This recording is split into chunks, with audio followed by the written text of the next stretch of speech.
Hello everyone. तो AC के सबसे पहले लेक्चर में हमने देखा था कि जो अल्टरनेटिंग करंट है उसको हम डिफ़ाइन करते हैं कि ऐसी करंट जिसकी डायरेक्शन है वो टाइम के साथ पीरियडिकली रिवर्स होती है। तो हमने कहा था जैसे स्क्वायर वेव है, ट्रायंगुलर है, साइनसोइडल है, ये जो सारी करंट है ये सब जो वेव शेप है बेसिकली ये एसी है, ठीक है। लेकिन इनमें से भी हम जो प्रेफर करते हैं वो करते हैं साइनसोइडल। तो ऐसा क्यों करते हैं ये पढ़ेंगे हम आगे, लेकिन पहले हम देखते हैं कि स्टैंडर्ड इक्वेशन क्या है, ठीक है। तो जो साइनसोइडल करंट है वो हमारी स्टैंडर्ड एसी करंट है, इसी को हम यूज़ करते हैं इस वेव शेप को, ठीक है। तो सपोज़ करें कोई वोल्टेज है VT, इक्वेशन है VM sine omega T plus minus five, ठीक है। तो इसको बोलते हैं हम, ये है हमारी मैक्सिमम वैल्यू। तो अगर जब भी स्टैंडर्ड फॉर्म में लिखा होगा तो जैसे लिखा होगा 10 sign omega T plus minus five, तो उसमें जो VM होगा या जो 10 लिखा होगा वो होगी मैक्सिमम वैल्यू। ओमेगा को बोलते हैं हम एंगुलर फ्रीक्वेंसी और फाइव को बोलते हैं हम फेज एंगल।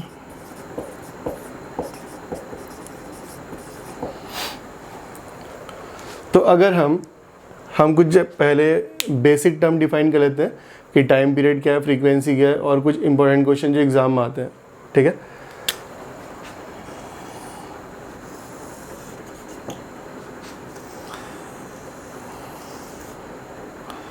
तो ये ग्राफ मान लेते हैं, ये है VM साइन ओमेगा टी का, ठीक है। तो ये है ओमेगा टी एक्सिस या एंगुलर एक्सिस है और ये है हमारी वोल्टेज एक्सिस, ठीक है। तो 90 डिग्री पे साइन जो है मैक्सिमम होगा VM, इसको 0 डिग्री 180 360 270, ठीक है। और ये होगा माइनस VM। तो ये VM साइन ओमेगा टी का ग्राफ है। तो कुछ बेसिक डेफिनेशन है, पहले उन्हें देख लेते हैं एक बार। तो सबसे पहला है कि टाइम पीरियड।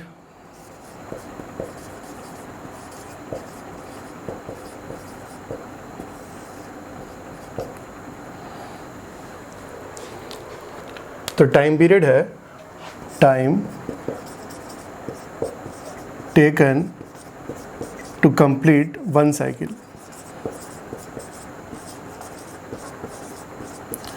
मतलब एक साइकिल कंप्लीट करने में जो टाइम लगेगा उसे बोलते हैं हम टाइम पीरियड, ठीक है। तो एक साइकिल का मतलब हुआ कि पहले पॉजिटिव फिर नेगेटिव, तो यहाँ से यहाँ तक का जो टाइम लगने वाला है उसे बोलते हैं हम टाइम पीरियड, ठीक है। अब बात करते हैं फ्रीक्वेंसी की।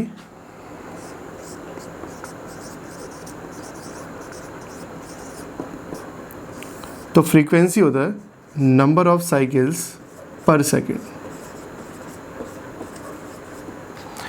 तो एक सेकंड में जितने भी साइकिल कंप्लीट होंगे उसे बोलते हैं हम फ्रीक्वेंसी, ठीक है।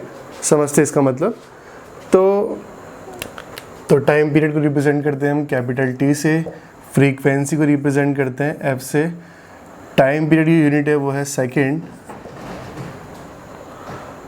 तो इसका मतलब हुआ कि T सेकंड में अगर हम देखें तो एक साइकिल कंप्लीट हो रही है, ठीक है। ये टाइम पीरियड डिफाइन ही वैसा कि एक साइकिल में कितना टाइम लग रहा है। तो अगर हमें देखना है कि एक सेकंड में कितने साइकिल होंगे तो कितने आएंगे 1/T साइकिल्स, ठीक है। तो फ्रीक्वेंसी क्या है, नंबर ऑफ साइकिल्स पर सेकंड।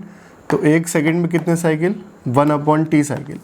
तो फ्रीक्वेंसी और अगर टाइम पीरियड रिलेट करें हम तो आएगा F = 1/T, ठीक है। तो या फिर पर सेकंड बोल सकते हैं इसे, क्योंकि जो टाइम की यूनिट है वो सेकंड है, ठीक है। सेकंड इनवर्स या फिर हर्ट्ज, ठीक है। या तो पर सेकंड होगी यूनिट या क्या होगी हर्ट्ज। तो अब बढ़ते हैं नेक्स्ट टर्म की तरफ, तो है एंगुलर फ्रीक्वेंसी। तो इसे समझने से पहले थोड़ा सा और समझते हैं पहले कि जो VM साइन ओमेगा टी है इसको हम एज ए सर्कुलर मोशन भी दिखा सकते हैं।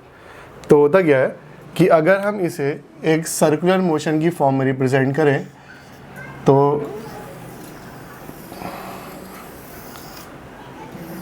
मान लो हम जो है रिप्रेजेंट करने वाले हैं VM साइन ओमेगा टी को, या VM साइन थीटा है बेसिकली, ठीक है। तो अगर हम किसी भी पॉइंट पे देखें तो इस सर्किल की रेडियस होगी वो तो होगी वी एम। अगर हम किसी भी पॉइंट पे देखें थीटा पे, या theta equal to omega T बोलेंगे बेसिकली, ठीक है, तो इसके दो कंपोनेंट होंगे, ये है वी एम साइन थीटा या साइन ओमेगा टी, और इसी का जो हॉरिजॉन्टल कंपोनेंट होगा वो है V M cos omega T, ठीक है। तो अगर हम इस पॉइंट को इस सर्किल पे मूव कराएं ऐसे, ठीक है, ये जो पॉइंट है इसकी जो लोकेशन है अगर वो चेंज होती रहेगी तो जो इसका वर्टिकल कंपोनेंट है V M sine omega T, उसका मैग्नीट्यूड भी कंटिन्यूसली चेंज होगा। तो होगा क्या कि जब थीटा की वैल्यू, जब ये इस पॉइंट पे होगा तो थीटा 90 डिग्री होगा, तो उस समय जो V M sine omega T, ये जो वर्टिकल कंपोनेंट है इसकी बात कर रहे हैं हम, इसकी वैल्यू उससे मैक्सिमम होगी। जब ये फिर नीचे की तरफ आएगा तो जो वर्टिकल कंपोनेंट है उसकी वैल्यू कम होती जाएगी, ठीक है। तो एक तरीके से ऐसा है कि अगर ये कोई भी पॉइंट इस सर्किल पर मूव करे तो जिसका वर्टिकल प्रोजेक्शन है वो यहाँ पर मूव करेगा। और किस तरीके से करेगा कि जब थीटा 0 होगा तो ये 0 होगा, जब थीटा 90 होगा तो ये पीक पे होगा, जब थीटा जो है पूरा घूम के 270 आ जाएगा तो ये माइनस वी एम पे हो जाएगा, ठीक है। तो एक तरीके से यहाँ पर हो गया प्लस वी एम और यहाँ पर हो गया माइनस का वी एम, ठीक है। तो अगर हम बात करें तो जहाँ पर भी अगर सर्कुलर मोशन हो रहा है तो उस चीज़ को, जैसे कि नॉर्मल वेलोसिटी होता है, तो यहाँ पर हम बोल सकते हैं इसे एंगुलर वेलोसिटी। तो हम एंगुलर वेलोसिटी ना बोल के एंगुलर फ्रीक्वेंसी बोल सकते हैं। कहने का मतलब है कि अगर हम समझें तो पूरे टाइम पीरियड टी है, तो पूरे टाइम पीरियड टी में एक साइकिल कंप्लीट हो रहा है। एक साइकिल का मतलब हुआ 2 पाई रेडियन, ठीक है। तो यहाँ पे लिखता हूँ मैं इसे। तो अगर हम समझें कि टी सेकेंड में कितना रेडियन, 2 पाई रेडियन एक साइकिल है, ठीक है। तो अगर हम देखें कि एक सेकंड में कितना होगा, तो एक सेकंड में आएगा 2 पाई अपॉन टी रेडियन, ठीक है। तो एक सेकंड में जितना भी रेडियन हो रहा है वो है 2 पाई अपॉन टी, ठीक है, मतलब कि रेडियन पर सेकंड है। तो एंगुलर फ्रीक्वेंसी का मतलब हुआ कि एंगल चेंज होने का रेट। तो मतलब इसी चीज़ को बोल देंगे हम ओमेगा। तो ओमेगा इक्वल टू होता है 2 पाई अपॉन टी रेडियन पर सेकेंड, ठीक है। तो 1 अपॉन टी हो जाएगा एफ, ठीक है। F equal to 1 upon T कहेंगे, T 1 upon T equal to F कह सकते हैं, तो हो जाएगा omega equal to 2 pi F. तो यह है इम्पोर्टेंट। तो अगर हम बात करें कि 50 हर्ट्ज फ्रीक्वेंसी अगर होगी, अगर फ्रीक्वेंसी है 50 हर्ट्ज, तो जो एंगुलर फ्रीक्वेंसी ओमेगा तो हो जाएगी 2 पाई एफ, ठीक है। एफ के रख देंगे 2 पाई इंटू 50, तो आ गए 100 पाई, ठीक है। पाई की वैल्यू होती है 3.14, तो आ जाएगा 314 रेडियन पर सेकेंड, ठीक है। 3.14 रख दिया इसकी वैल्यू को। तो कई बार एग्जाम में क्या है कि इस तरीके से लिखा जाएगा कि 10 साइन 314 टी, ठीक है। तो इसका मतलब जो 10 होगा वो क्या होगा, इक्वेशन दी होगी हमें, तो 10 जो दिया होगा इसका मतलब ये कौन सी वैल्यू होगी, मैक्सिमम वैल्यू, ठीक है।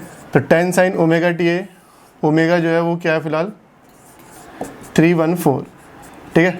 तो हम अगर हमें ये वैल्यू याद है तो ये याद रख सकते हैं क्योंकि 50 हर्ट्ज पे काफ़ी आते हैं। तो इसका मतलब उस समय जो फ्रीक्वेंसी रही होगी कितनी रही होगी वो 50 हर्ट्ज के इक्वल, ठीक है।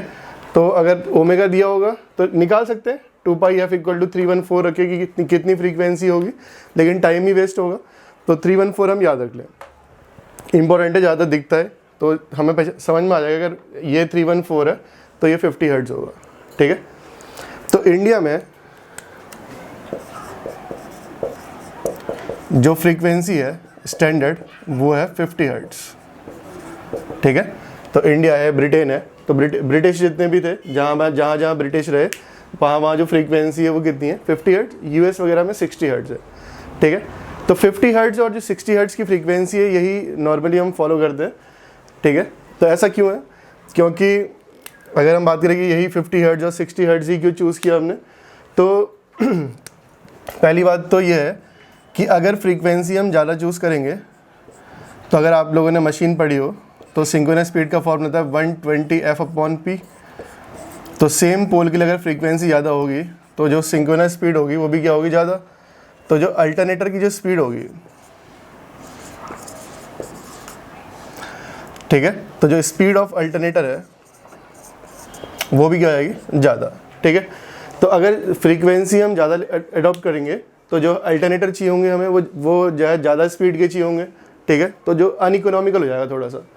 ठीक है, इसके अलावा अगर फ्रीक्वेंसी ज़्यादा होती है तो जो एक्सेल होगा, एक्सेल अभी पढ़ेंगे हम आगे, अभी हमने पढ़ा नहीं है, तो इसकी वैल्यू भी इंक्रीज़ हो जाती है, जिससे जो रिएक्टिव पावर है ये भी इंक्रीज़ हो जाती है। तो ये सारे टर्म हमने पढ़े नहीं है, लेकिन मैं लिख देता हूँ, बाद में हम पढ़ेंगे इन्हें। ठीक है, तो रिएक्टिव पावर अगर ज़्यादा होगी तो जो ओवरऑल करंट है वो ज़्यादा हो जाती है। फ्रीक्वेंसी ज़्यादा होने से जो कोर लॉस है वो भी काफ़ी ज़्यादा बढ़ जाते हैं। तो इन रीजंस की वजह से जो फ्रीक्वेंसी है वो ज़्यादा नहीं रख सकते हम। ठीक है, इसके अलावा अगर हम फ्रीक्वेंसी 30 हर्ट्ज से कम रखने की कोशिश करें, कि हमने कहा कि 50 हर्ट्ज में अगर दिक्कत है तो अगर हम फ्रीक्वेंसी कम करेंगे तो प्रॉब्लम सॉल्व हो जाएगी, कि फ्रीक्वेंसी कम करेंगे तो फिर हमें जो स्पीड होगी अल्टरनेटर की वो भी कम चाहिए होगी। ठीक है, तो वो आसान पड़ेगा। लेकिन होता क्या है कि अगर 50 हर्ट्ज से हम कम जाते हैं तो एक इफ़ेक्ट है लैम्प फ्लिकरिंग इफेक्ट।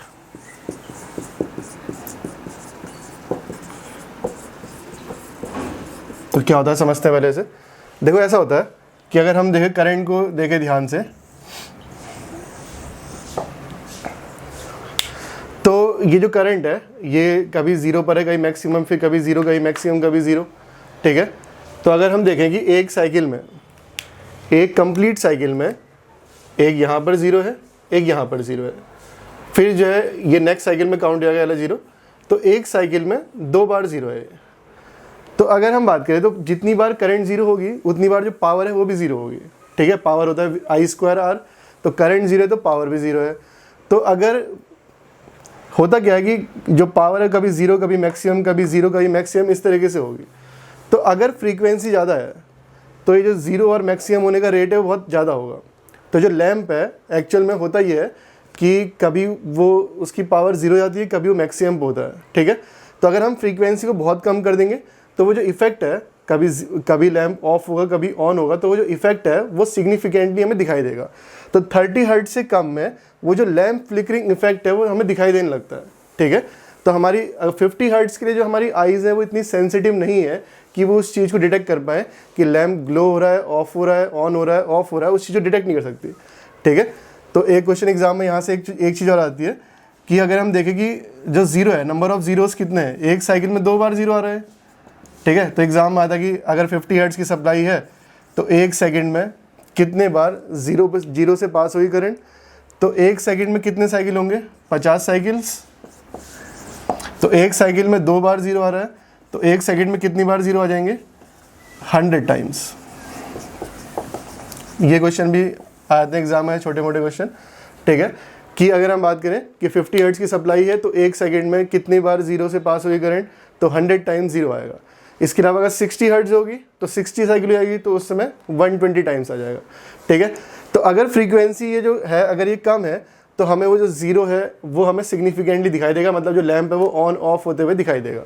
इसके अलावा अगर हम जब मशीन पढ़ेंगे तो वहाँ पर आएगा वैसे कि साइज़ ऑफ ट्रांसफार्मर वगैरह या अल्टरनेटर वो इन्वर्सली प्रोपोर्शनल होते हैं फ्रीक्वेंसी के। अगर फ्रीक्वेंसी कम होगी तो इनकी जो वैल्यू है वो बढ़ जाएगी, तो जो साइज़ वगैरह वो बढ़ जाते हैं।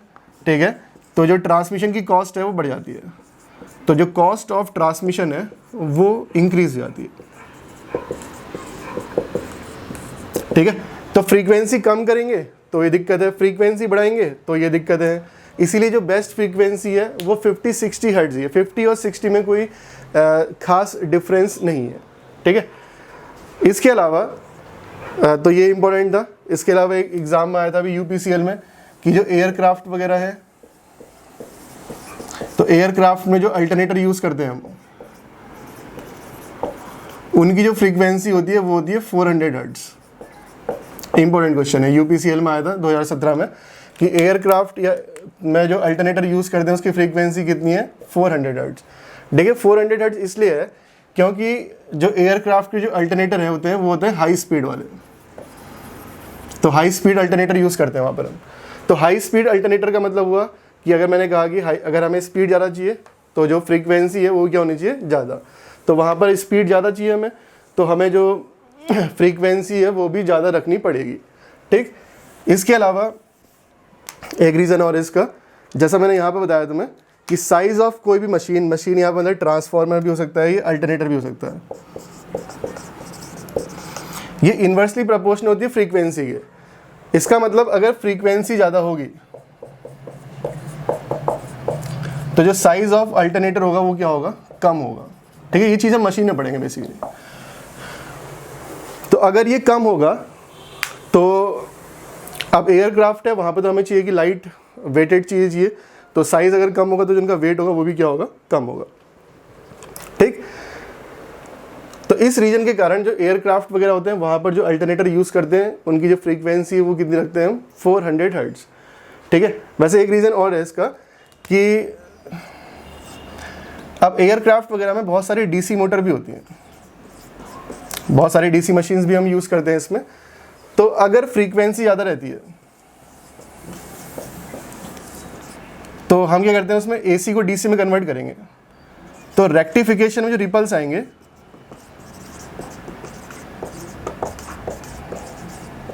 उनका मैग्नीट्यूड भी कम हो जाएगा, ठीक है। तो अगर हम ये चीज़ एनालॉग में पढ़ेंगे कि अगर फ्रीक्वेंसी ज़्यादा होगी तो जो रेक्टिफाई करेंगे हम वेव को, तो ऐसी मिलती है हमें वेव फॉर्म, इसको हम रिपल बोलते हैं बेसिकली। तो अगर फ्रीक्वेंसी ज़्यादा होती है तो इन रिपल्स का जो मैग्नीट्यूड है वो कम हो जाता है, ठीक है। तो इन 3 रीजंस की वजह से जो एयरक्राफ्ट वगैरह में जो अल्टरनेटर यूज़ करते हैं उसकी जो फ्रीक्वेंसी रखते हैं वो ज़्यादा रखते हैं, और कितनी रखते हैं, 400 हर्ट्ज़। तो ज़्यादा इंपॉर्टेंट एग्जाम में केवल ये डेटा है। इंडिया में जो फ्रीक्वेंसी की जो टॉलरेंस है ये भी आता है एग्ज़ाम में, तो वैसे काफ़ी पुराना डेटा है लेकिन एग्ज़ाम में फ़िलहाल इसी के हिसाब से आएगा। तो ये जो टॉलरेंस है ये है ±3%, ठीक है। कहने का मतलब है कि 50 का जो 3% है वो टॉलरेंस है, ठीक है। तो 50 का 3% मतलब 1.5। तो कहने का मतलब है जो फ्रीक्वेंसी की रेंज है वो 48.5 से 51.5 तक हो सकती है, लेकिन इतनी होती नहीं आजकल को। आजकल क्या है कि 49.5 से 50.5 तक की रेंज है, लेकिन एग्ज़ाम में भी अगर आएगा आंसर तो 3% के हिसाब से ही मार्क कर देंगे, ठीक है।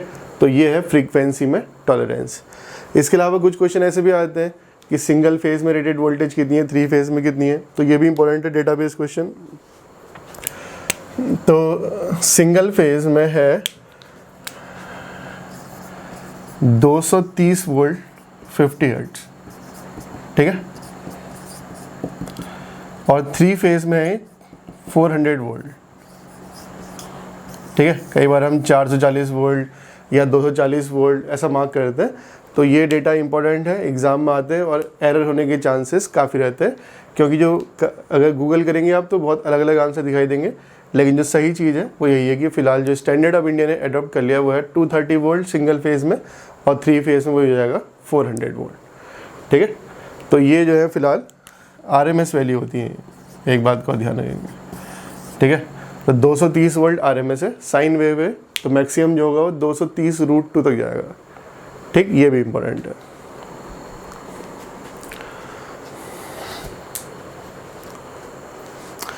तो अब बढ़ते हैं नेक्स्ट टाइप के क्वेश्चन की तरफ। तो एक एग्जाम में आता है करंट की इक्वेशन दी है और पूछेगा कि ये जो करंट है 100 एम्पियर पे कितने टाइम में पहुंचेगी, ठीक है। तो इस क्वेश्चन को सॉल्व करने से पहले एक बार हम जो है साइन के ग्राफ को समझते हैं। देखिए ऐसा है कि AC सर्किट की जब आप कैलकुलेशन करेंगे तो आपको साइन की वैल्यू एग्जैक्टली आनी चाहिए, ठीक है। आपको पता होना चाहिए कि साइन की वैल्यू -½ कहाँ पर होगी, कहाँ पर नहीं होगी। तो बहुत सारे लोगों को बेसिक्स में दिक्कत होती है, तो मैं आज आपको बहुत सही ट्रिक बताऊंगा जिससे आपको वो साइन 90 + थीटा क्या होता है, कॉस 90 - थीटा क्या होता है, ऐसा याद करने की ज़रूरत नहीं पड़ेगी और आप ग्राफ को थोड़ा सा ईजिली समझ पाएंगे। और कुछ वैल्यूज़ है जो 30, 60, 45 पे तो हमें याद रहती है, लेकिन कुछ एंगल ऐसे हैं जो हमें याद नहीं रहते हैं और जिनका इलेक्ट्रिकल में काफ़ी यूज़ है। तो पहले हम उनको समझते हैं, फिर हम क्वेश्चन पाएंगे, ठीक है। तो ऐसा है कि साइन का ग्राफ सबको पता होता है, जो भी इलेक्ट्रिकल पढ़ रहे हैं तो सब ने बनाया था साइन ग्राफ, लेकिन ध्यान नहीं दिया कभी इस पर कि किस तरीके से है ये, और फिर हम इसलिए जो है बता नहीं पाते हैं कि साइन की वैल्यू -½ कहाँ होगी। तो आज मैं आपको बताऊंगा कि किस तरीके से याद करनी चाहिए। तो सपोज करो कि हम साइन थीटा ग्राफ बना रहे हैं केवल, ठीक है।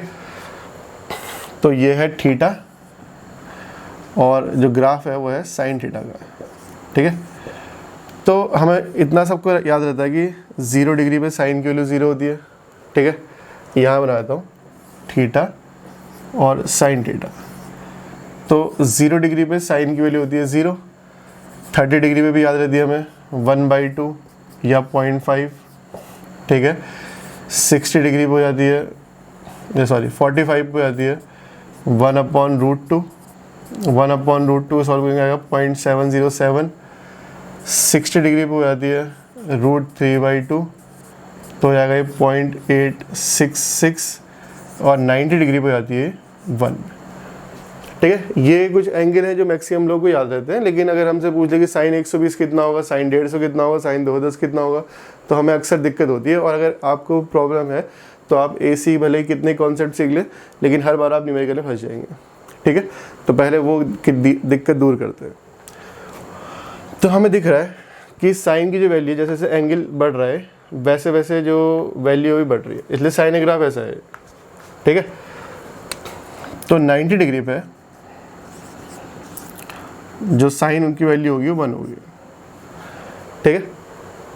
अगर हम बात करें 30 डिग्री पे, तो 30 डिग्री पे होती है 0.5, ठीक। अगर बात करें 45 पे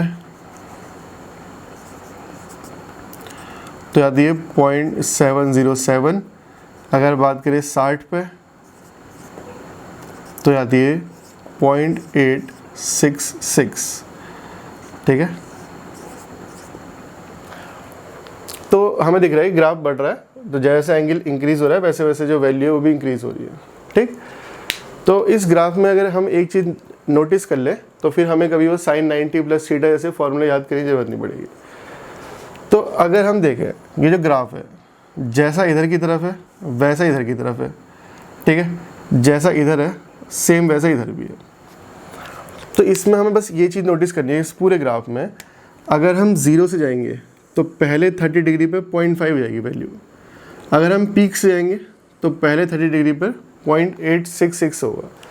जैसे सपोज कीजिए हमें बताना है कि साइन 120 डिग्री की वैल्यू क्या होगी, ठीक है। काफ़ी लोग गलत बताते हैं हर बार, कभी माइनस बोलते हैं कभी प्लस बोल देते हैं, तो मैं समझाता हूँ आपको। देखिए इसमें क्या है कि 4 क्वाड्रेंट होते हैं, जैसे कि हम याद करते हैं कि साइन इतने पॉजिटिव होता है। जब हमें ग्राफ पता है तो हमें वो याद करने की जरूरत है नहीं।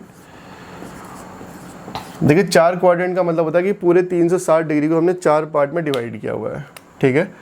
तो यहाँ तक है फर्स्ट क्वाड्रेंट, 90 से 180 है सेकंड क्वाड्रेंट, 180 से 270 है थर्ड क्वाड्रेंट, और 360 तक है फोर्थ क्वाड्रेंट। तो 4 क्वाड्रेंट है, पहला, दूसरा, तीसरा और चौथा, ठीक है।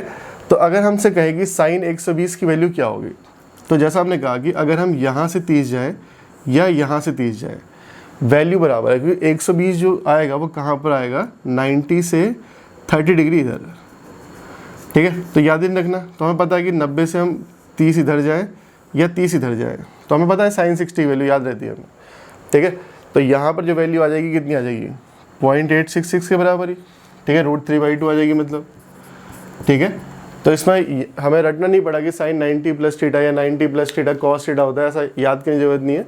हमें दिख रहा है कि वैल्यू यहाँ तक फर्स्ट और सेकंड में पॉजिटिव है, थर्ड और फोर्थ में साइन की वैल्यू नेगेटिव है, ठीक है। और अगर हम यहाँ से आएंगे, मान लो अगर हम कहें कि साइन 150 कितना होगा, तो 150 का मतलब हुआ यहाँ से हम जा रहे हैं 30 इधर। तो अगर हम 0 से स्टार्ट करेंगे, ग्राफ 0 से जाएंगे, तो पहले 30 पे जो वैल्यू होगी वो 0.5 होगी, ठीक है। इसका मतलब साइन 150 जो होगा वो कितना होगा 1/2। अगर हम साइन की ग्राफ को सही से समझ गए तो हमें प्रॉब्लम ही नहीं है। अगर हमसे कहे कि साइन 135, तो 45 मतलब 135 मतलब क्या होगा 90 से 45 हम आ गए इधर, तो 90 से 45 आएंगे तो जो वैल्यू होगी, चाहे हम इधर से 45 आए चाहे इधर से 45 आए, यहाँ दिख रहा है हमें इस ग्राफ में, तो जो वैल्यू आती है वो 1/√2 आती है, ठीक है। 1/√2 मतलब हो गया 0.707, ठीक है। तो हमें याद नहीं करना पड़ा कि 90 प्लस थीटा करके निकालें या कैसे निकालें, ठीक है। और 180 में जो वैल्यू है वो क्या होगी फिर से 0, ठीक है। तो ये हमें जानना बहुत ज़रूरी है, ठीक। इसके बाद जैसे मान लो हमसे कहेगा साइन 210 की वैल्यू क्या होगी, तो 180 से 30 आगे जाना है हमें, तो 210 का मतलब क्या हुआ, 180 से 30 आ गए। तो जब भी हम साइन के ग्राफ में 0 से 30 जाएंगे तो चाहे ऐसे 30 जाए चाहे ऐसे 30 जाए, वैल्यू बराबर आनी है। लेकिन हम ग्राफ में दिख रहा है कि नेगेटिव साइड आ चुके हैं, तो 210 पे जो वैल्यू आ जाएगी वो क्या आ जाएगी, साइन 210 पे माइनस का हाफ आ जाएगा, क्योंकि नेगेटिव आ चुके हैं हम। ठीक है, जैसे हमसे कहें कि साइन 330 क्या होगा, तो 330 क्या होगा कि यहाँ से 30 डिग्री पहले जाना है हमें, यहीं आएगा कहीं 330, और ग्राफ 0 से स्टार्ट हो रहा है। अगर ग्राफ 0 से स्टार्ट होगा तो जो वैल्यू होगी वो क्या होगी, माइनस की हाफ ही होगी। ठीक है, तो जितनी वैल्यू यहाँ से 30 जाने पे होगी उतनी यहाँ से 30 पे होगी। तो साइन 210 और 330 आपस में एग्जैक्टली बराबर होंगे। ठीक है, तो इसमें हमें क्या है कि दिक्कत ही नहीं है कुछ। जैसे हमसे पूछा कि साइन 225 क्या होगा, तो 225 का मतलब क्या होगा देखेंगे पहले। 180 से 45 इधर है, तो 180 से 45 जा रहे हैं और किधर जा रहे हैं, नेगेटिव जा रहे हैं। और हमें पता है कि 45 चाहे हम इधर से जाएँ, चाहे पीक से जाएँ, चाहे कहीं से जाएँ, 45 में तो ध्यान ही देना है। तो वैल्यू क्या होगी, 1/√2 के ही इक्वल हो जाएगी। ठीक है, तो इस तरीके से अगर हम जाएंगे तो हमें जो है वो सब वैल्यू याद करने की जरूरत नहीं पड़ेगी। जैसे हमसे कहे 240, अब ग्राफ में 240 लोकेट करते हैं, तो 240 मतलब कि 270 से 30 इधर, और जब भी हम पीक से चाहे इधर जाएँ चाहे इधर जाएँ, जो वैल्यू आती है वो कितनी आती है, 0.866। तो 240 मतलब हो गया यहाँ पे। ठीक है, तो मतलब 270 से 30 इधर, तो 270 से 30 इधर जाएं या 30 इधर जाएं, इसका मतलब 240 और इधर भी, अगर हम 30 इधर भी जाते, 270 से 30 इधर जाते तो 300 आती वैल्यू। तो 240 और 300 डिग्री में वैल्यू एग्जैक्टली बराबर होगी, और पीक से 30 जा रहे हैं तो वैल्यू होगी 0.866। लेकिन जो है जो ग्राफ है वो नेगेटिव डायरेक्शन में है, तो क्या हो गई, -0.866 या -√3/2। ठीक है, तो वैल्यू हमें पता है कि 180 से 360 के बीच नेगेटिव आएगी, 0 से 180 डिग्री तक वैल्यू पॉजिटिव आएगी। तो हमें एक कन्फ्यूजन नहीं रहेगा कि कब पॉजिटिव है कब नेगेटिव है, जब हमें ग्राफ पता है। लेकिन हम ग्राफ समझते नहीं है ध्यान से, इसलिए हम कंफ्यूज रहते हैं और हम ट्राई करते हैं कि 90 + थीटा क्या होता है, 90 - थीटा क्या होता है।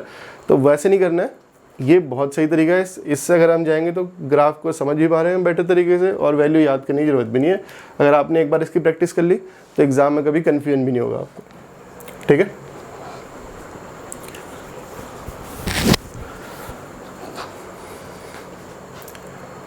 अब इसके अलावा कुछ वैल्यू और भी हैं जो एग्ज़ाम में हमें जिनकी ज़रूरत पड़ती है। जैसे कि काफ़ी सारे एग्ज़ाम आता है कि पावर फैक्टर 0.6 है या 0.8 है, तो मैं बताता हूँ कि किन किन एंगल पे होगा, क्योंकि ये याद करना इंपॉर्टेंट है।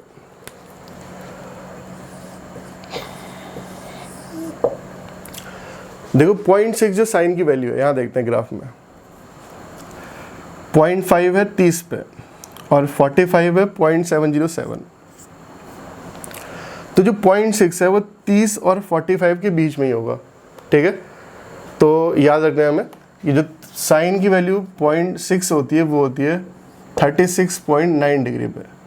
ठीक है, या फिर हम कह देते हैं कि साइन 36.9 डिग्री की जो वैल्यू होगी वो कितनी होगी, 0.6। एक और एंगल जो है वो जो इलेक्ट्रिकल में काफ़ी यूज होता है 0.8, तो 0.8 देखना में कहाँ होगा, तो 45 पे है 0.707। ठीक है, और 60 डिग्री पे है 0.866। तो जो 0.8 आएगा वो कहीं इनके बीच में आएगा। ठीक है, अगर भूल भी गए तो याद आ जाएगा हमें, जो 0.8 आएगा वो इन दो के बीच में आएगा। तो इसका मतलब 45 से 60 के बीच आएगा वो। ठीक है, 0.8 कहाँ पर आएगा, 45 से 60 के बीच में। तो वो जो एंगल होता है वो 90 माइनस वैसे ही होता है, तो साइन लगभग 53.1 डिग्री। तो ये दो एंगल भी हमें ध्यान में रखने हैं। ठीक है, तभी हम साइन के ग्राफ को बेटर तरीके से समझ पाएंगे। ठीक है, एक दो बातें और देख लेते हैं। देखो ऐसा है कि 0 डिग्री पे तो 0 है, साइन की जो मैक्सिमम वैल्यू है 1 है। ठीक है, तो 30 डिग्री पे जो वैल्यू है वो 0.5 है। अब मतलब मैक्सिमम तो 1 है और 30 डिग्री पे क्या है, 0.5।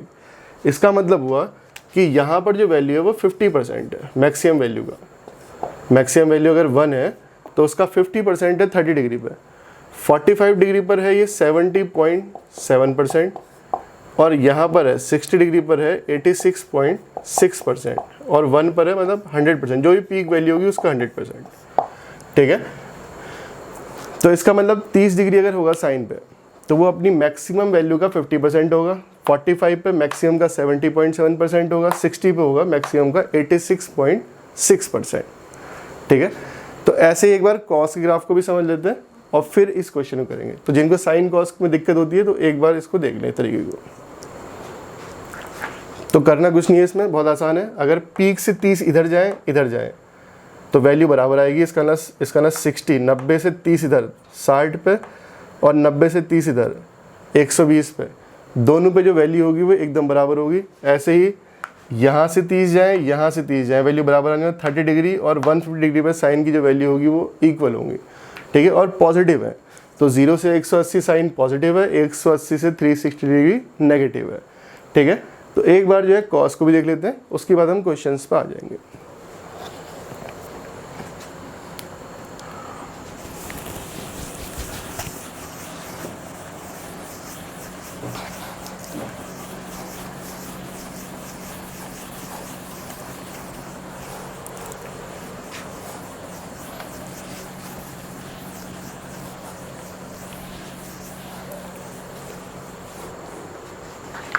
आगे बात देखते कॉस ग्राफ। देखो कुछ चीज़ें तो हमें पता रहती हैं नॉर्मली कि कॉस जो 0 होता है वो होता है 130 डिग्री पे है। तो मैं पहले लिखने से पहले एक बार ग्राफ बना दो कॉस का। देखिए जब हमें ग्राफ पता है तो हमें यूज़ करें उसका, हम यूज़ ही नहीं करते हैं ग्राफ का, हम फिर ट्रिग्नोमेट्री के उन्हीं फॉर्मूले में उलझ जाते हैं।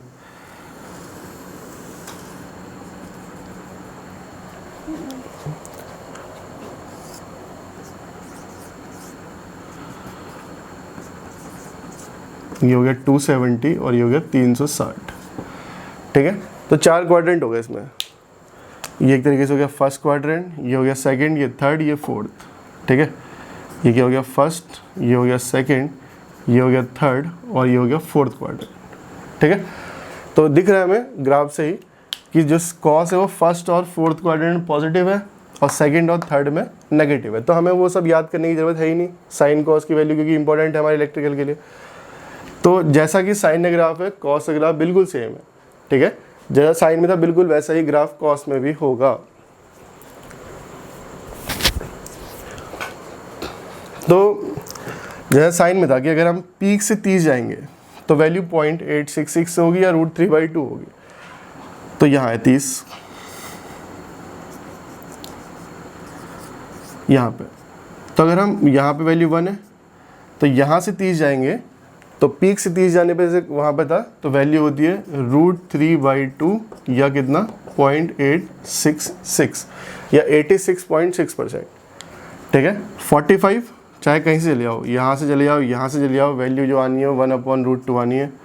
ठीक है, साइन कॉस की जो ग्राफ की जो शेप है बिल्कुल सेम है, कुछ अंतर नहीं है, केवल फेस शिफ्ट का होता है इसमें। ठीक है, इसके अलावा 60 यहाँ पे होगा कहीं पे 60 डिग्री।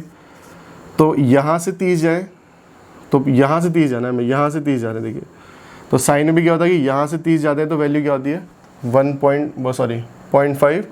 तो 60 डिग्री पे होगी वैल्यू 1/2 या 0.5 और 90 पे 0 हो गया है। ठीक है, तो अगर हम cos 120 की बात करें तो cos 120 मतलब 90 से 30 इधर।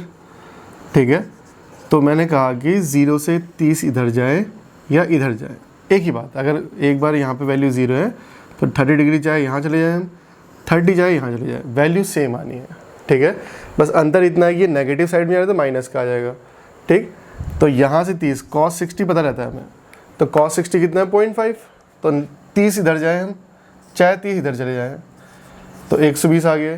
तो अगर 120 पे जो वैल्यू होगी वो क्या आएगी -½ ठीक है, क्योंकि नेगेटिव आ रहा है। सिंपल है, जैसे यहाँ देखो ये जैसा हमें निकालना है 240 cos 240 यहाँ आना है हमें।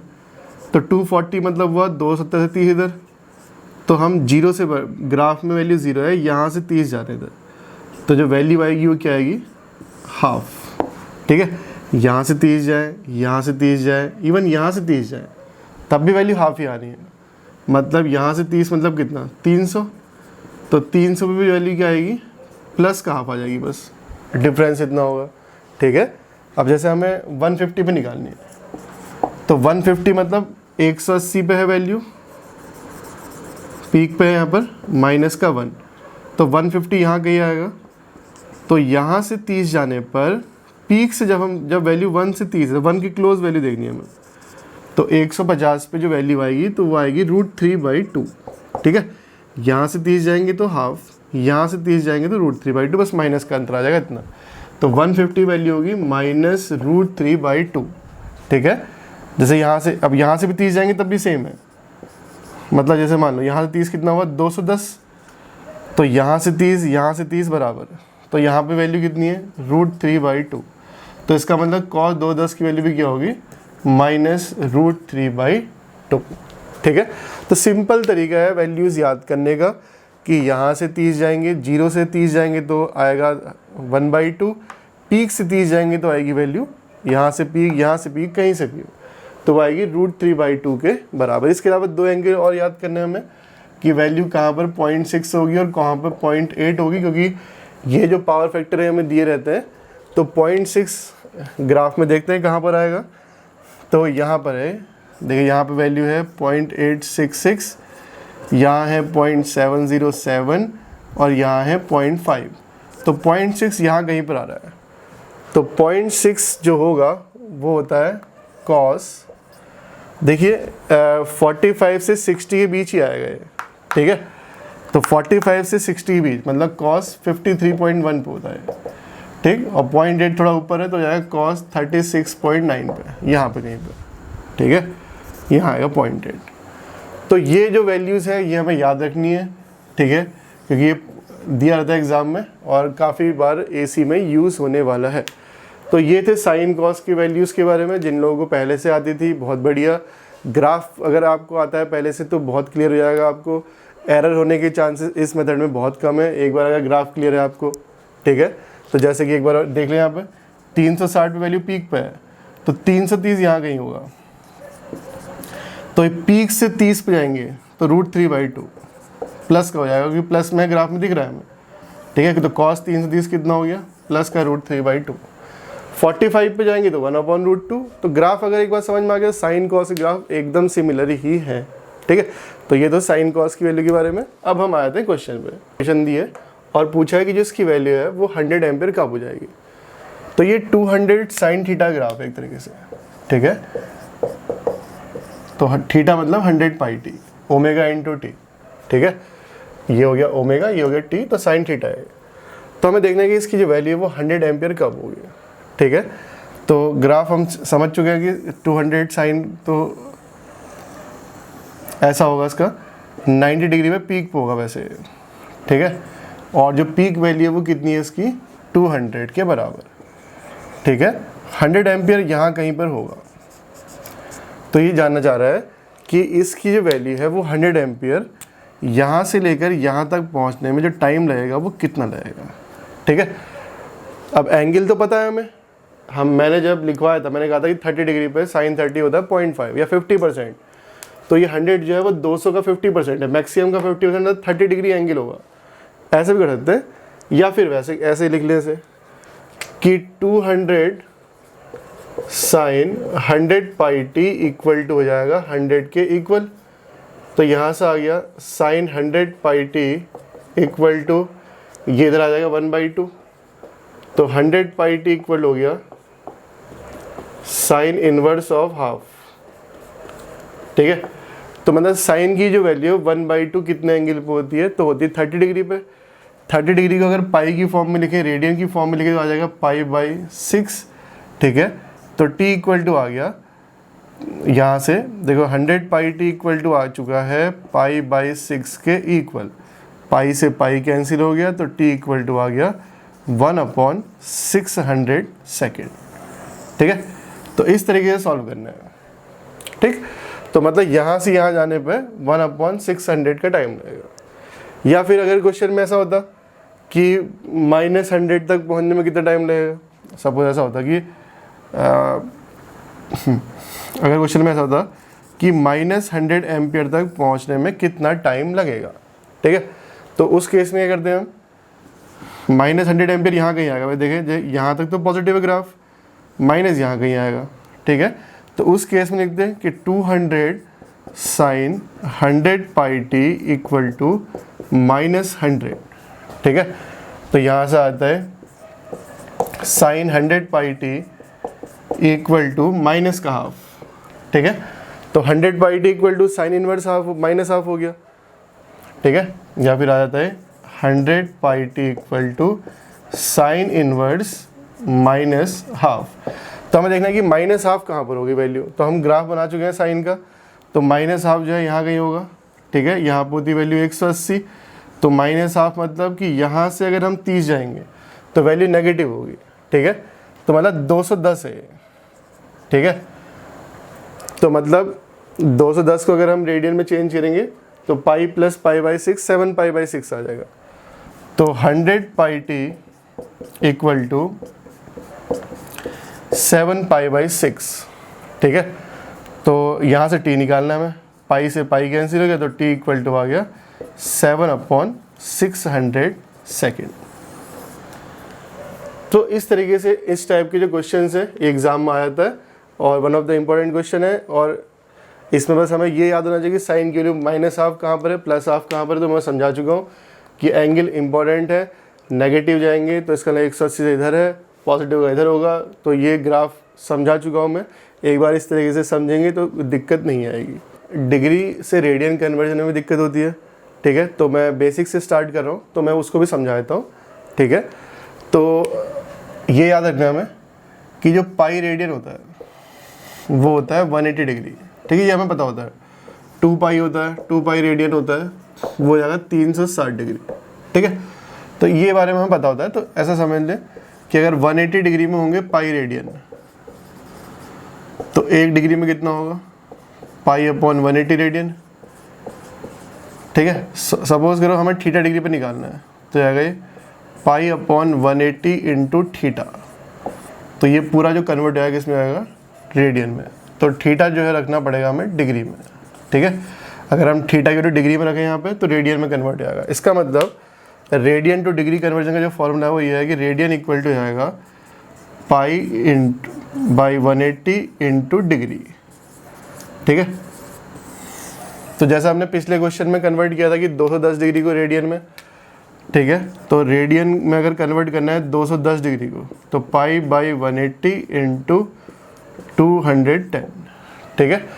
तो कैंसिल कर देंगे इसे, ठीक है। 30 से कट गया तो कितना आ गया 7 पाई बाई 6, ठीक है। तो ये फॉर्मूले से हम जो है उसे कन्वर्ट कर लेंगे, ठीक है। तो ये बेसिक्स है, ये आने चाहिए जिन लोगों, तो मैं बिल्कुल जीरो लेवल से स्टार्ट कर रहा हूँ तो इसलिए मैंने ये भी पढ़ा दिया, ठीक है।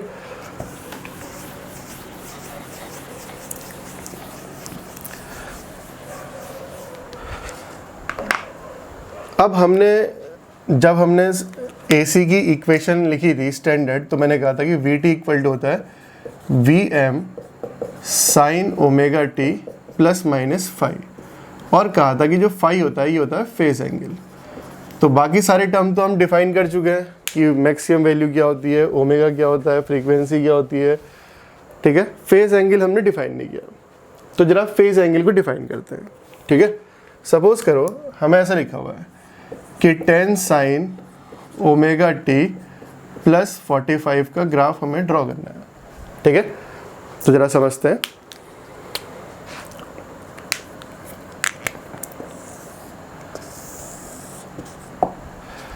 देखो अगर 10 साइन ओमेगा टी का ड्रॉ करना होता हमें, तो 10 तो है हमारी मैक्सिमम वैल्यू, ठीक है।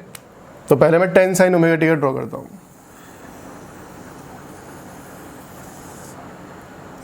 तो 10 साइन ओमेगा टी ग्राफ में हमें बताया कि जो 10 है वो मैक्सिमम वैल्यू, मतलब 90 डिग्री पे जो ग्राफ हो अपनी मैक्सिमम वैल्यू 10 करेगा।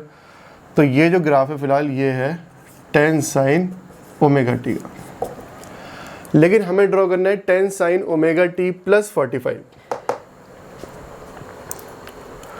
तो उससे पहले मैं जरा मैं डिफाइन करता हूँ। ये होगा 180, ये हो गया 270, ये हो गया 360 डिग्री। अब क्या है कि ये जो पूरा है ये साइन के अंदर का एंगल है, मतलब 10 साइन 0 अगर होगा तो वैल्यू 0 होगा। मतलब अगर ओमेगा टी प्लस 45 पूरा 0 के इक्वल होगा, ठीक है, तो साइन जो है वो 0 हो जाएगा उस समय, ठीक है। लेकिन कब होगा, तो कब होगा जब ओमेगा टी इक्वल टू होगा माइनस का 45, ठीक है। अगर हम ओमेगा टी जहाँ पर -45 रख दें तो 10 साइन ओमेगा टी प्लस 45 के लिए आएगी 10 साइन 0 और उससे वैल्यू 0 होगी। इसका मतलब यहाँ पे -45 डिग्री पर जो साइन की वैल्यू आएगी वो आएगी 0 डिग्री। ठीक है, इसका मतलब देखो जरा, अगर ये 10 साइन इसके ब्रैकेट के अंदर जितना भी लिखा हुआ है, अगर इस पूरे की वैल्यू 90 डिग्री हो गई कि 10 साइन 90, तो जो ग्राफ होगा अपनी मैक्सिमम वैल्यू पे होगा। मतलब हुआ इसका कि ओमेगा टी प्लस 45 अगर 90 डिग्री होगा तो ग्राफ अपनी पीक पे होगा। इसका मतलब omega T equal to 45 degree पे जो ग्राफ होगा वो अपनी मैक्सिमम वैल्यू अटेन कर लेगा। ठीक है, तो जैसे कि यहाँ पे मान लेते हैं कि 45 यहाँ कहीं होगा, यहाँ पर। ठीक है, तो -45 से ग्राफ स्टार्ट हुआ और 45 पे पीक पे पहुँच गए। ठीक है, ऐसा। इसके अलावा जब ओमेगा टी की वैल्यू 0 होगी, अगर मैं यहाँ पर इसमें रख दूँ कि 10 साइन ओमेगा टी की रख दूँ 0 प्लस 45, तो इसकी वैल्यू होगी 10 साइन 45 के बराबर। तो 10 साइन 45 होता है 1/√2। इसका मतलब यहाँ पर जो वैल्यू होगी वो कितनी होगी, 10/√2 के इक्वल। ठीक है, तो पहले जो पीक था वो 90 पे था, लेकिन अब कहाँ पर है, 45 डिग्री पे। इसके अलावा पहले जो 0 था वो 0 पे था, लेकिन अब कहाँ है, -45 पे। तो जो पूरा का पूरा ग्राफ है ये है तो एग्जैक्टली वैसा ही, लेकिन थोड़ा शिफ्ट हो गया है। और कितना शिफ्ट हुआ है, 45 डिग्री। 45 डिग्री पहले स्टार्ट हो गया है। इसका मतलब हुआ अगर पहले 180 पे वैल्यू 0 थी, लेकिन अब 180 से 45 पहले होगी, मतलब यहाँ पर 135 पे। तो 135 पे अगर हम ग्राफ को पूरा प्लॉट करेंगे तो ऐसे आ जाएगा ये। ठीक है, ऐसे ही हर जगह शिफ्ट हो जाएगा ग्राफ। अगर पहले 360 पे था, ये 0 पे क्रॉस हो रहा है, तो अब 360 से 45 डिग्री पहले हो जाएगा, मतलब 315 पे। अगर 270 पे ये नेगेटिव मैक्सिमम में था, तो अब ये 270 पे ना होगा, कहाँ पर होगा, यहाँ पर आएगा 225 पे। ठीक है, तो ये ऐसा आ जाएगा ग्राफ पूरा। तो इसका मतलब ग्राफ है तो बिल्कुल एग्जैक्टली ऐसा ही जैसा पहले था, बस अंतर इतना है कि ये 45 डिग्री क्या हो गया है, शिफ्ट हो गया है। ठीक है, और 45 डिग्री पहले आ चुका है। अगर हम देखें तो 0 से पहले स्टार्ट हो चुका है, और कितना पहले हो चुका है, 45 डिग्री पहले। ठीक है, इसका मतलब हुआ ये जो 10 साइन ओमेगा टी प्लस 45 में जो 45 बता रहा है, ये इसे बता रहा है कि जो ग्राफ है ये ओरिजिन से कितना शिफ्टेड है। ठीक है, ये जो शिफ्टिंग है, ये जो 45 डिग्री की शिफ्टिंग को बता रहा है। ठीक है, तो फेज एंगल इस चीज को डिफाइन करता है कि जो ग्राफ है वो कितना डिग्री ओरिजिन से शिफ्ट हुआ है, और प्लस का मतलब हुआ कि ये पहले शिफ्ट हो गया है। ठीक है, इसलिए ग्राफ जो है वो 0 से स्टार्ट ना होकर पहले स्टार्ट हो गया। पहले का मतलब हुआ -45 से स्टार्ट हो गया है। ठीक है, एक चीज और देखते हैं पहले, फिर दोबारा से आएंगे इस पे। अब अगर मान लो कि हमें ग्राफ प्लॉट करना होता 10 साइन ओमेगा टी -30 का। ठीक है, पहले हमने +45 का किया, अब सपोज करोगे हमें -30 का ग्राफ प्लॉट करना होता, तो जैसे हमने यहाँ पे देखा था वैसे देखेंगे। तो अगर ये पूरा एंगल 0 हो गया तो ग्राफ वहाँ से स्टार्ट हो जाएगा। तो ओमेगा टी -30 0 कहाँ पर होगा, जब ओमेगा टी की वैल्यू कितनी होगी, 30 डिग्री। इसका मतलब अगर हम ओमेगा टी 30 रख दें तो 30 - 30 ये साइन पूरा 0 हो जाएगा। इसका मतलब जो ग्राफ का जो स्टार्टिंग पॉइंट होगा वो omega T equal to 30 degree पे होगा। ठीक है, तो दोबारा से प्लॉट कर लेते हैं इसे। तो ये तो है 10 साइन ओमेगा टी का कि 90 पे पीक पे, 270 पे नेगेटिव पीक पे, 180 पे यहाँ पर, और 360 पे ये। ठीक, लेकिन हमें 10 साइन ओमेगा टी का ग्राफ प्लॉट नहीं करना है, हमें जो ग्राफ प्लॉट करना है वो करना है 10 साइन ओमेगा टी -30 का। ठीक है, तो जैसा हमने कहा कि ग्राफ का स्टार्टिंग पॉइंट जो होगा वो यहाँ पर होगा 30 डिग्री पे। ठीक है, अगर हमें देखना है कि मैक्सिमम कहाँ पर होगा, तो मैक्सिमम तब होगा जब ये पूरा एंगल ओमेगा टी -30 90 के बराबर हो जाए। तो ओमेगा टी -30 90 कब होगा, जब ओमेगा टी कितना हो जाएगा, 120 के बराबर। इसका मतलब जो ग्राफ है, अगर हम ओमेगा टी पर 120 रख दें तो 120 माइनस 30 90 हो गए। तो जो मैक्सिमम वैल्यू अटेन करेगा ये कहाँ पे करेगा, 120 पे। तो 0 से स्टार्ट हुआ 120 पे पीक पे, ठीक है। तो पहले 90 पे था, अब 120 पे आ गया। पहले 0 पे स्टार्ट हो रहा था, अब 30 पे आ गया। तो पूरा जो ग्राफ है ये 30 डिग्री शिफ्ट हो गया। तो पहले अगर वैल्यू 180 पे 0 थी तो अब 30 डिग्री बाद में होगी, तो 210 पे हो गया है, ठीक है। पहले अगर ये 270 पे जहाँ था नेगेटिव मैक्सिमम पे, तो अब ये 270 पे ना हो गया 300 पे होगा, ठीक है। और यहाँ पे चले आ गए 390 पे।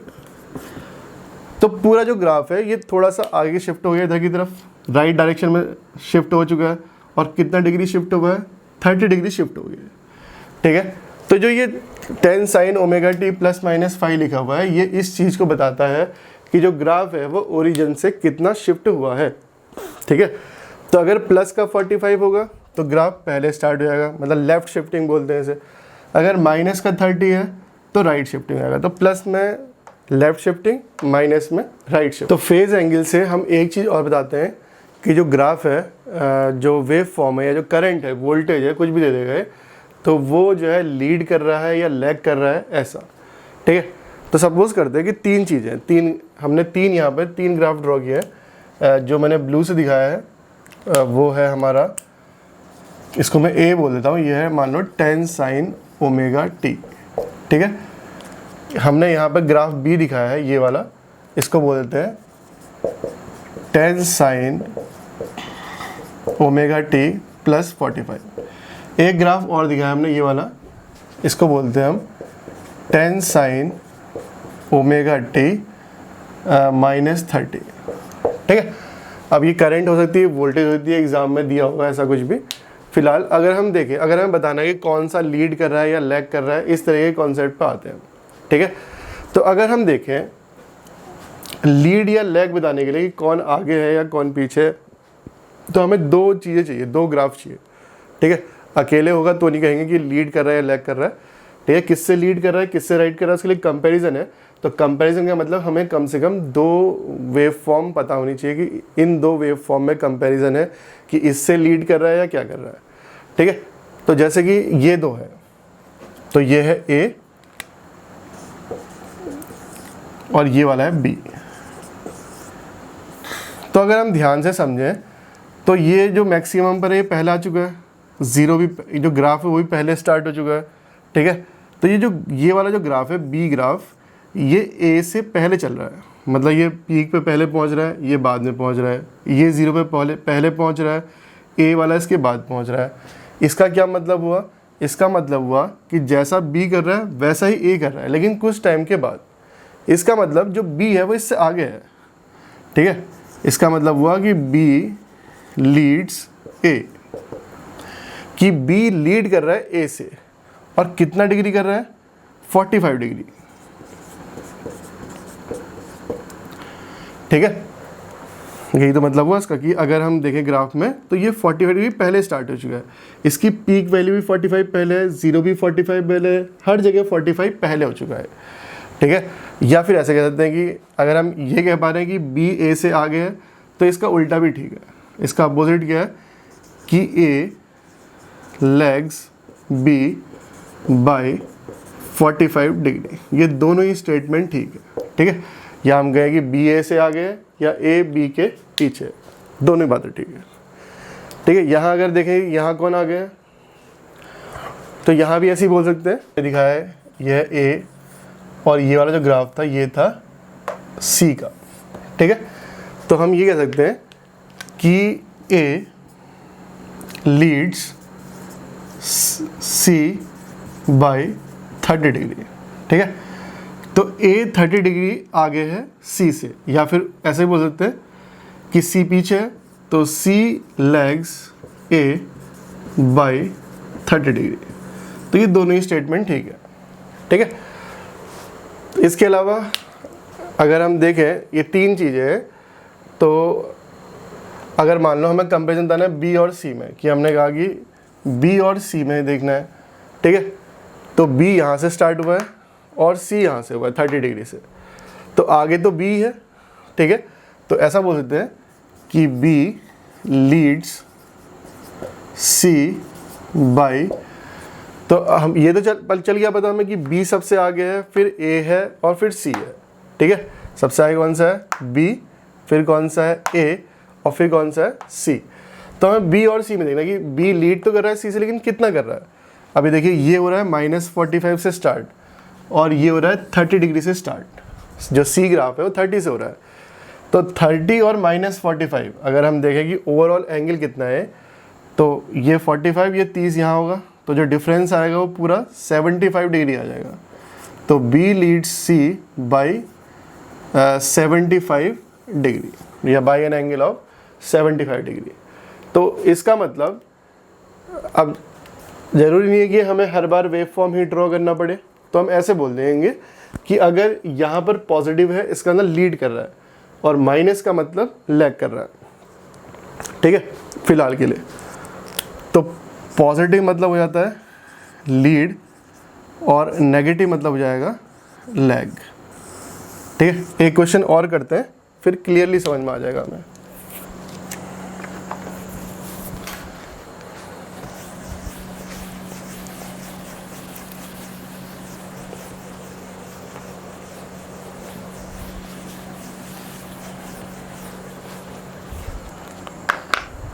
अब देखिए एक क्वेश्चन और करते हैं। अब मान लो ऐसा है कि ए लिखा हुआ है 10 sin ओमेगा टी प्लस 30 और बी लिखा हुआ है 10 sin ओमेगा टी प्लस 60, ठीक है। अब ऐसा नहीं कि हमें हर बार ग्राफ ही प्लॉट करना पड़ेगा, अब हम डायरेक्टली बता देंगे। तो ऐसा है कि ये प्लस 60 है, प्लस 30 है, तो मैंने कहा कि प्लस का मतलब लीड, माइनस का मतलब लैग, ठीक है। लेकिन लीड या लैग फिलहाल जो हम बताएंगे वो किसी के रेस्पेक्ट में बताएंगे। तो अगर हम देखें ये ज़्यादा पॉजिटिव है तो इसका मतलब ये लीड कर रहा होगा, तो more positive means more leading. इसका मतलब अगर हम ए और बी में देखें तो बी लीड कर रहा है, ठीक है, क्योंकि इसमें जो प्लस है वो ज़्यादा है, तो बी लीड्स ए और कितना डिग्री है इसको माइनस कर देंगे, तो 60 माइनस 30 तो आ गया 30 डिग्री। तो कितना डिग्री कर रहा है 30 डिग्री, ठीक है। एक एग्जांपल से और समझ लेते हैं कि ए अगर ऐसा है कि 10 sin ओमेगा टी माइनस 30 और बी है 20 sin ओमेगा टी माइनस 60, ठीक है। तो मैग्नीट्यूड से कोई फ़र्क नहीं पड़ता हमें, ठीक है, ये बस मैक्सिमम वैल्यू को रिप्रेजेंट कर रहा है, हमें देखना यहीं पर ही है कि कौन सा लीड है कौन सा लीग है। तो एक बात ध्यान रखेंगे, मोर नेगेटिव मीन्स मोर लैगिंग, ये याद करने का एक तरीका हो गया एक तरीके से, ठीक है। इसका मतलब ज़्यादा नेगेटिव कौन सा है बी, तो बी लैग कर रहा है और कितने डिग्री से कर रहा है -30 -60, तो 30 डिग्री का गैप है इनमें। इसका मतलब हुआ कि B lags A by 30 degree, ठीक है। तो बी ज़्यादा लैगिंग है क्योंकि more negative means more lagging. तो ऐसा नहीं कि हमें ग्राफ ही प्लॉट करना पड़ेगा, तो नेगेटिव साइन जिसमें ज़्यादा होगा मैग्नीट्यूड के साथ वो ज़्यादा लैग करेगा, या फिर अपोजिट लिख सकते हैं कि ए लीड्स बी बाई 30 डिग्री। ये दोनों ही स्टेटमेंट ठीक है इस क्वेश्चन के लिए, ठीक है। तो इस तरीके से हम बताते हैं कि कौन सा लीड कर रहा है और कौन सा लैग कर रहा है।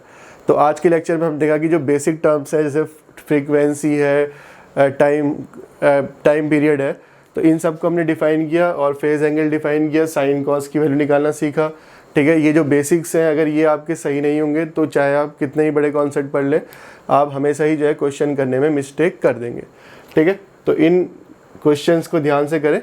तो नेक्स्ट लेक्चर में हम पढ़ेंगे फेजर्स के बारे में कि कैसे हम फेजर ड्रॉ करते हैं, क्या फेजर का सिग्निफिकेंस है, कि हम फेजर को अगर ऐड करना है तो वो कैसे करेंगे, सपरेट करना है तो कैसे करेंगे।